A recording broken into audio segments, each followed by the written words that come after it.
일본 정부가 466억엔, 우리 돈으로 5,300억 원을 쏟아부어 추진한 것으로 알려진 아베노마스크. 총 4개 일본 회사들이 이 첫 마스크의 제조를 맡게 되었는데요. 이 중에서 2개 일본 회사들이 만든 마스크에서 벌레나 곰팡이가 발견됐다는 충격적인 보도가 나왔습니다. 처음부터 이렇게 다 뜯어진 첫 마스크가 배달되는가 하면 마스크 포장 안에 머리카락이 발견되고 있고, NHK의 보도에 따르면 일본 정부가 임산부들에게 나눠준 50만 장의 마스크 중에서 무려 3만 장이 불량품인 것으로 확인되며 논란이 증폭되고 있습니다. 게다가 한눈에 봐도 우리가 일반적으로 사용하는 일회용 마스크보다 크기가 압도적으로 작아 안정성에도 심각한 의문이 제기되고 있는데요. 네, 여러분들이 그동안 상상하셨던 일이 현실로 드러나고 있습니다. 지금까지 수많은 스캔들로 일본을 발칵 뒤집었던 아베 총리가 이번에는 마스크를 통해 몰래 돈을 챙겼다는 의혹까지 제기되며 논란이 되고 있습니다. 게이센 여학원대 이영채 교수는 TBS 김어준의 뉴스공장과의 인터뷰에서 아베 정부가 마스크를 발주한 회사 4곳 중에서 공개되지 않았던 4번째 회사가 후쿠시마에 위치한 유령 회사였다 라며 이 회사는 일체 활동이 없는 유령 회사라 강조하였습니다. 아베 내각이 일본 가정당 2장의 첫 마스크를 배급하는데 총 5,300억 원을 사용했다고 했는데, 이 중에서 1,300억 원을 배달 비용으로 사용했고, 이토추 상사를 비롯해서 일본 정부가 공개한 3곳의 마스크 발주 금액이 1,000억 원으로 총 사용 금액은 2,300억 원, 나머지 3,000억 원을 빼돌렸다는 지적이 나온 것이죠. 일본 야당 의원이 마지막까지 공개되지 않았던 4번째 회사가 주식회사 유스비오라 폭로하면서 아베 정권이 일본이 국가 비상사태에 빠진 이 시기에 마스크를 통해 3,000억 원의 정치 자금을 빼돌렸다는 주장이 탄력을 받고 있습니다. 아베 총리가 자신이 정치적으로 위기 때마다 언제나 그래왔듯 이번에도 혐한 정서를 자극해 일본 국민들의 시선을 일본 정부가 아닌 한국으로 돌리려 하고 있습니다. 아사히 신문은 일본 후생노동성이 발표한 자료를 인용해 한국산 진단키트가 일본의 PCR 검사와 동등한 수준의 정확도를 갖추었는지를 국립감염증연구소로부터 성능평가를 받아야 한다 라고 보도하였습니다. 한국산 진단키트에 대해 신뢰할 수 없다는 식의 발언으로 한국을 자극하고 있죠. 게다가 최근 일본은 자신들이 15분 내로 구분해낼 수 있는 진단키트를 개발했다 밝혔는데요. 마이니치 신문의 보도에 따르면 일본에서 개발된 항원 검사 방식의 진단키트는 5월 중순부터 주당 20만 개씩 생산할 예정으로 알려졌습니다. 하지만 일본산 진단키트의 정확도가 얼마나 떨어지는지는 다른 국가도 아닌 바로 일본의 의료진들에 의해 이미 낱낱이 밝혀지고 있습니다. 마이니치 신문의 보도에 따르면 일본 아이치현에서 확진자로 발표된 28명 중 24명이 실제로는 감염되지 않은 것으로 밝혀진 사건, 가나가와현 위생연구소가 감염되지 않은 여성의 양성 판정 결과를 통보해 논란이 된 사건, 요양시설에서 당직을 선 간호사가 알고 봤더니 확진 환자였고 이로 인해 120명 이상의 집단 감염이 발생한 사건 등 일본산 진단키트가 얼마나 심각한 수준인지 정확도가 30%로 떨어진다는 중국산 진단키트와 별반 큰 차이가 없다는 것이 밝혀지고 있습니다. 그런데도 94에서 98%의 정확도를 자랑하는 한국산 진단키트에 대한 신뢰도를 일본이 논하고 있다는 것 자체가 상당히 코미디한 상황인데요. 특히 이번에 일본이 개발에 성공했다는 진단키트는 항원 검사 방식으로 한국이 사용 중인 유전자 증폭 검사법에 비해 정확도가 현저히 떨어지는 것이 팩트입니다. 자, 그런데 지금까지는 아베 내각이 무슨 잘못을 해도 그냥 넘어가주던 일본 국민들이 이번에는 심상치 않은 집단적 움직임을 보여주고 있습니다. 아사히 신문이 일본인 유권자 2,053명을 대상으로 여론조사를 한 결과 무려 66%가 아베 총리의 임기 연장에 반대했고, 아베 신조를 이을 차기 유력 총리 후보로 이시바 시게루 전 자민당 간사장, 고이즈미 신지로 환경상, 고노다로 방위상 이렇게 3명이 거론되고 있는데요. 고노다로 방위상이 최근 충격적인 발언을 했죠. 고노다로 방위상은 아베 총리의 트위터 팔로워 수는 190만, 나는 150만, 나를 팔로워하는 사람들이 1인당 1팔로워씩 늘려준다면 아베 총리를 제칠 수 있어. 부디 내일부터 협력해줘 라고 호소했는데요. 지난해 말 일본의 집중호우로 인명피해가 발생했을 당시에는 내가 방위상이 되고 나서 태풍이 3개나 왔다. 나는 지역에서 아메 오토코, 비를 부르는 남자 라고 자주 불렸다. 라는 막말을 해 논란이 된 바 있습니다. 그리고 국가 비상사태가 언제 끝날지 알 수 없어 일본 국민들이 불안에 떨고 있는 현재 상황에서 고노다로 방위상은 자신과 아베 총리의 SNS 팔로워 수가 누가 더 많은지를 비교하며 자신의 팔로워 수를 늘리는데 동참해달라 말했다가 또 한 번 일본 국민들에게 신선한 충격을 안겨주었습니다. 여기서 끝나지 않죠. 고노다로 방위상은 또 최근 미국 국방부가 공식 배포한 UFO가 나오는 3편의 영상을 보고 난 후에 일본이 아직까지 UFO를 실제로 만난 적은 없지만 앞으로 UFO를 만났을 때를 대비해서 영상 촬영 등 지침을 만들 계획이라 전했고, ANN에 따르면 일본 방위성의 한 간부는 이렇게 말합니다. UFO가 일본 영공에 들어온다면 전투기 조종사가 일본어로 대화를 시도할 것이다. 한국에서 재난지원금에 대한 논란이 일자 장하준 케임브리지대 교수가 한 말입니다. 장하준 교수는 한국은 재정이 엄청나게 건전한 나라라고 말하며 재난지원금은 전 국민에게 지급해야 한다고 말했습니다. 23일 진동 끝에 정부는 전 국민에게 재난지원금을 지원하는 것을 확정했습니다. 추가로 필요한 재원 3, 4조 원은 적자국채를 발행해 조달하기로 했습니다. 하지만 앞으로 국회 인준을 받아야 하는데 현재 통합당은 반대를 하고 있는 것으로 알려져 있습니다. 통합당은 발목을 잡지 않겠다고 했지만 24일까지 홍당기 장관에게 22개의 공개 질문에 대한 답변을 요구했습니다. 무엇보다 이번 재난지원금에서 가장 논란이 되는 것은 지급 대상 범위였습니다. 최초 70%만 지급하자는 안과 100% 전 국민에게 주자는 안이 팽팽하게 맞섰습니다. 결국 전 국민에 지급하기로 가닥을 잡았지만 앞으로도 최종 결정이 되기까지 난항이 예상되자 일각에서는 바보야 문제는 타이밍이야 라는 경제 슬로건까지 나오고 있습니다.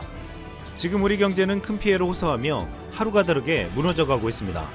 우리나라는 감염병 사태 이후 3월 한 달만 일자리가 19만 5천 개가 줄었습니다. 비경제활동 인구 중 잠재적 실업자로 보는 인구는 236만 6천 명으로 1년 전보다 36만 6천 명이 늘었습니다. 2003년 이후 가장 높은 수치였습니다. 또한 무급휴직을 비롯해 일시적으로 일을 쉬는 사람은 160만 명으로 전년 대비 4배 늘었으며 취약계층의 생계 위협이 극에 달하고 있습니다. 이 때문에 한국의 정치권에서 논란이 거듭되며 지원금 지급이 늦어지고 있는 것이 지탄을 받고 있고, 우리와 반대로 독일의 빠른 처리 속도가 비교되고 있습니다. 독일 연방정부는 3월 25일 7,500억 유로, 한화로 약 997조 원 규모의 경기부양책을 하원에서 통과시키고 이틀 만에 상원 통과까지 마쳤습니다. 독일 국민들은 의회 통과 직후 온라인으로 신청을 받았고 대다수 신청자는 신청 3일 만에 지원금을 받았습니다. 내외국인 여부나 지원 자격을 따지지 않고 서류 검사 등을 전혀 하지 않고 바로 지급했습니다. 독일은 GDP의 무려 30%에 달하는 대규모 경기부양책을 내놓고 208조 원 규모의 국채를 발행하여 선제적 조치를 취했습니다. 올라프 숄츠 재무장관은 사상 초기 위기 대처는 초기에 강하고 분명한 신호를 보내는 것이 중요하다고 역설했습니다.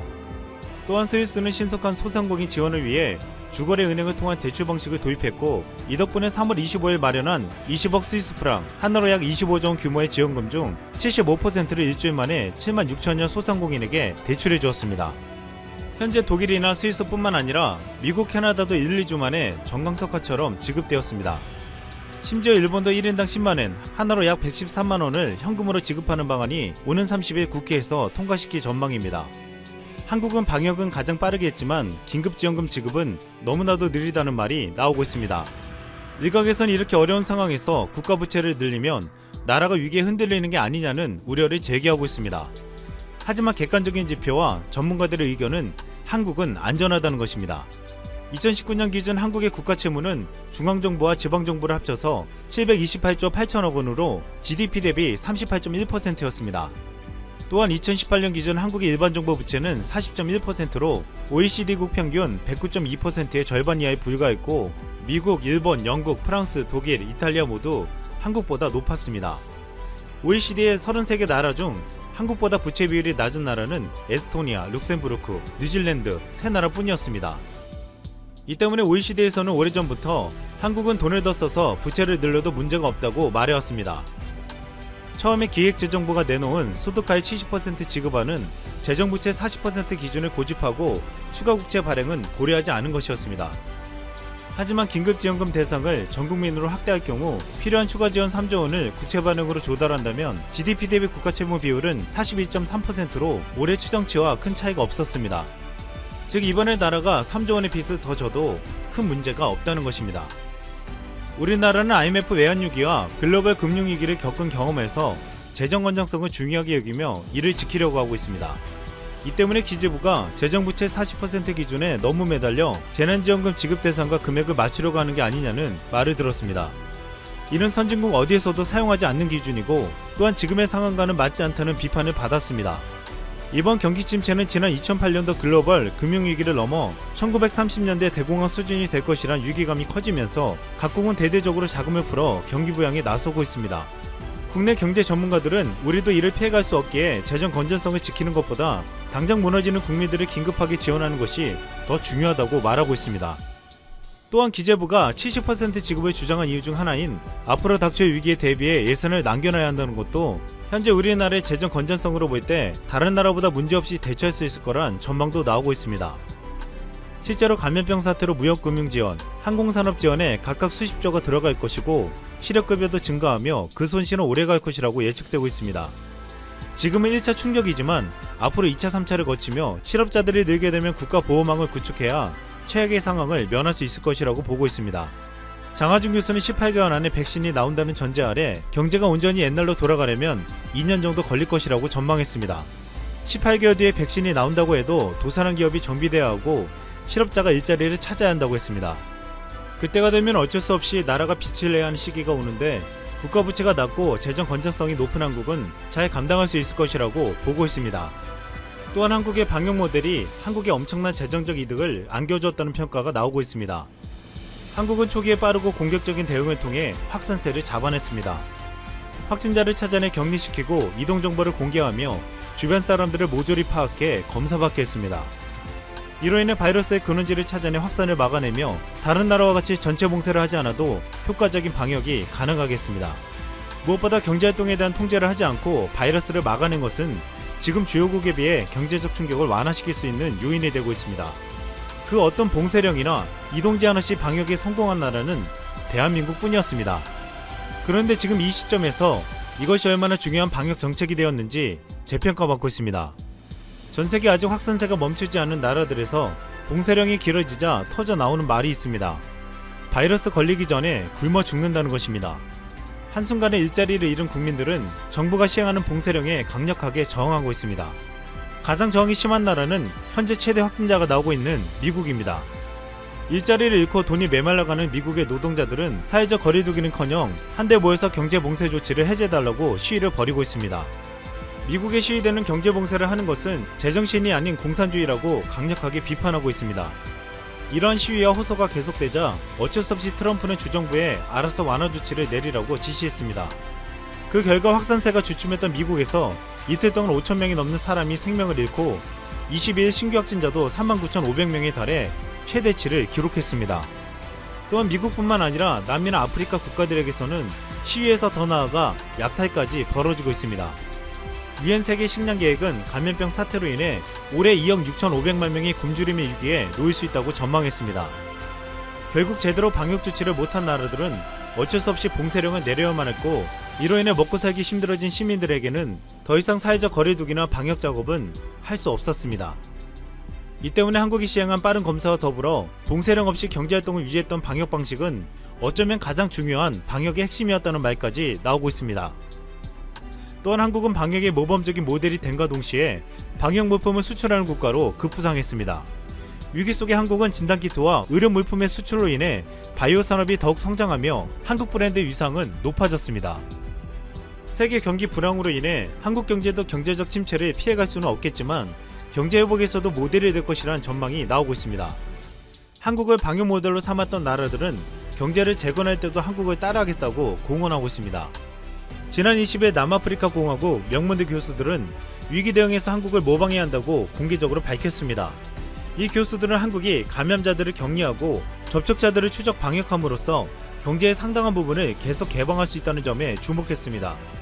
남아공이 지금 하고 있는 봉쇄령으로 인해 시간을 벌었지만 경제적 손실이 너무 크다고 지적하며 한국식 대량 검사가 봉쇄보다 훨씬 적은 비용이 든다고 설명했습니다. 캐나다의 감염병 석학 데이비드 피스만 토론토대 교수는 한국이 최대 340만 명까지 생길 수 있었지만 11,000명대 수준으로 관리했다고 했습니다. 그는 한국 정부가 2월 23일 국가위기를 선포한 후 종합적인 방역을 통해 340만 명 확진자가 생길 수 있는 것을 예방했다고 했습니다. 결국 한국은 효과적인 방역으로 큰 비용을 절감했다고 분석했습니다. 이런 분석들은 한국은 방역에도 성공하고 위기 속 경제정책에도 성공했다는 평가를 받게 하고 있습니다. 최근 일주일간 확진자가 10명 내외로 나오고 있는 한국은 5월 5일 프로야구 개막을 준비하고 있습니다. 메이저리그가 중단되고 미국 ESPN이 한국 프로야구 중계권을 문의하면서 미국 야구 팬들에게도 KBO 리그가 주목을 받고 있습니다. 현재 미국 SNS상에서는 저마다 이유를 들어서 KBO 팀들을 선택하겠다는 댓글들이 올라오고 있습니다. 미네소타 트윈스 팬이다. LG 트윈스를 응원하겠다. 행크 콩코가 코치로 있는 롯데 자이언츠 팬이 되겠다. 토론토 팬이다. 류현진이 뛰었던 하나 이글스를 응원한다. 또한 최근 북미에서 인기 있는 한국 브랜드인 삼성전자와 기아차로 인해서 이들 팀을 선택하겠다는 이들도 있었습니다. 지난해 세계 올해의 자동차상을 수상한 텔루라이드는 북미에서 폭발적인 인기로 웃돈을 줘야 살 수 있을 정도였고, 삼성전자의 가전은 지난해 미국 시장에서 시장 점유율 1위에 오르며 역대 최고를 기록했습니다. 미국의 야구 팬들은 그동안 낯익은 한국 브랜드를 단 팀들을 보며 이런 댓글을 남겼습니다. 난 기아차를 몰거든. 가자 타이거즈. 난 삼성TV를 좋아해. 라이온즈 파이팅. 이제 앞으로 미국인들은 방역에 성공한 한국을 부러워할 뿐만 아니라 안방에서 한국 야구를 보게 될 날이 찾아오게 될 수도 있을 것 같습니다.